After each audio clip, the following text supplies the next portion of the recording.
La porte du non-retour. Alors, là sur ces photos, c'est l'arbre de l'oubli. Et là, la porte du non-retour.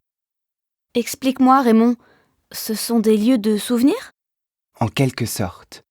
Les esclaves tournaient autour de l'arbre de l'oubli et on disait alors qu'ils oubliaient leur passé avant d'embarquer sur les bateaux. C'est horrible. Tu ne peux pas oublier comme ça d'où tu viens. C'était pourtant ce qu'on les obligeait à faire. Et cette photo-là, c'est quoi? C'est la route des esclaves.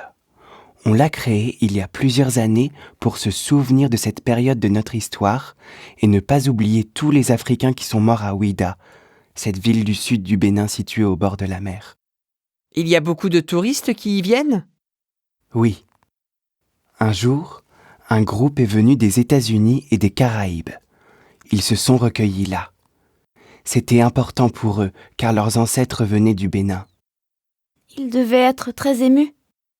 Ils sont repartis à la fois tristes et heureux d'être venus. Et là, c'est la porte du non-retour? Oui.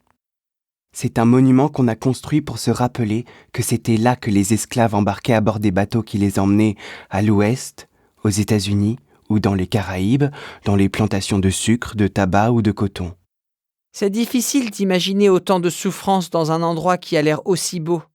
Oui. Les plages sont superbes, mais les courants sont dangereux. Beaucoup de pêcheurs meurent en mer chaque année. C'est affreux.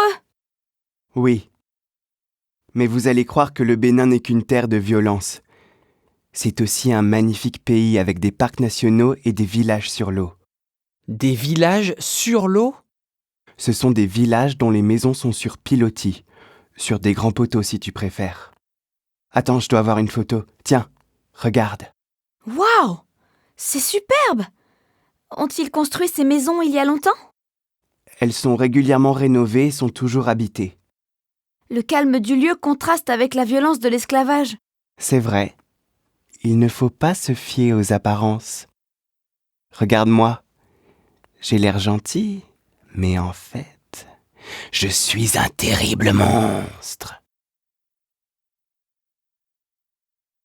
À toi de parler.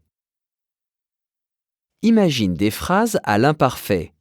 Par exemple, en expliquant ce que tu faisais avant et que tu ne fais plus.